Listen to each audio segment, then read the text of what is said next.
आपने भी कभी ऐसा फ़ील किया है कि हम कंपैरिज़न क्यों करते हैं?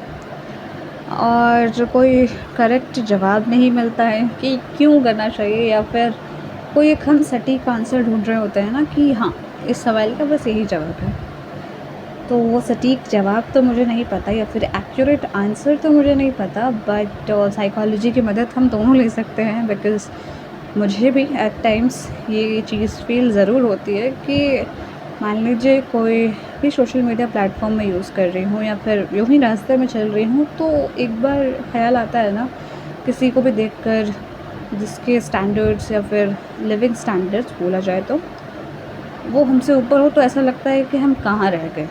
और मान लीजिए कोई थोड़ा नीचे का देखें, तो ऐसा बोलना नहीं चाहिए, बट स्टिल अगर रियलिटी वाली बात कहें, तो अगर कोई जहाँ अपने स्टेटस से, अपने लेवल से थोड़ा नीचे का देखे, तो पता नहीं क्यों ऐसा ओवर कॉन्फिडेंस फ़ील होता है। And I am not saying कि क्या सही है, क्या गलत है, लेकिन साइकोलॉजी की मदद से हम ये समझने का प्रयास ज़रूर कर सकते हैं कि ऐसा क्यों होता है। क्यों हमारा माइंड कंपैरिज़न मोड में चला जाता है, तो कभी ओवर कॉन्फिडेंट या फिर कभी अंडर कॉन्फिडेंट एट टाइम्स। तो साइकोलॉजी के अनुसार ये बताया गया है कि हमारी माइंड की एक आदत है कि हम रेफ़रेंस पॉइंट ढूँढते हैं।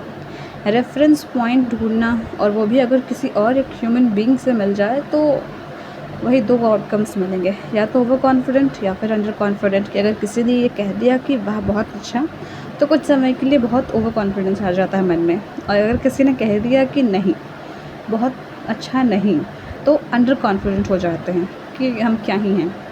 एक समय में क्या ही हैं, एक अलग कॉन्टेक्स्ट में, और दूसरे में निराशा के साथ कि क्या ही है हमारी ज़िंदगी।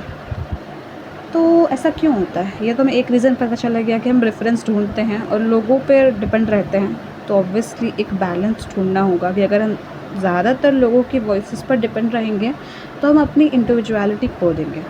और अगर हम सिर्फ़ अपनी ही आवाज़ सुन रहे हैं हमेशा, तो वो फिर हम ओवर कॉन्फिडेंस में चले जाएँगे। तो किससे सुनना है, किससे नहीं सुनना है, ये हमें खुद पर डिपेंड करता है। हमें खुद ये फाइंड आउट करना होगा कि कौन कितना सही कह रहा है। उसी जर्नी को तो लाइफ़ कहते हैं ना। और जर्नी से एक और बात याद आया कि चाहे मैं कुछ पोस्ट करूँ, या फिर आप पोस्ट करें, या कोई और कहीं पर भी पोस्ट करे, या फिर किसी भी रूप में नॉर्मल लाइफ़ में भी दिखे या ना दिखे, तो वो उनकी ज़िंदगी का एक जस्ट एक पोर्शन होता है। हमें किसी के बारे में भी पूरी बातचीत या फिर पूरी जीवनी पता नहीं होती है, और हर एक की अपनी लाइफ जर्नी होती है। तो ये थॉट मुझे काफ़ी हेल्प करता है कि हर एक का अपना पाथ होता है, लोग उतनी मेहनत करते हैं इसलिए वहाँ पहुँचते हैं। तो इसलिए कंपैरिज़न हम और आप थोड़ा कम करें अब से,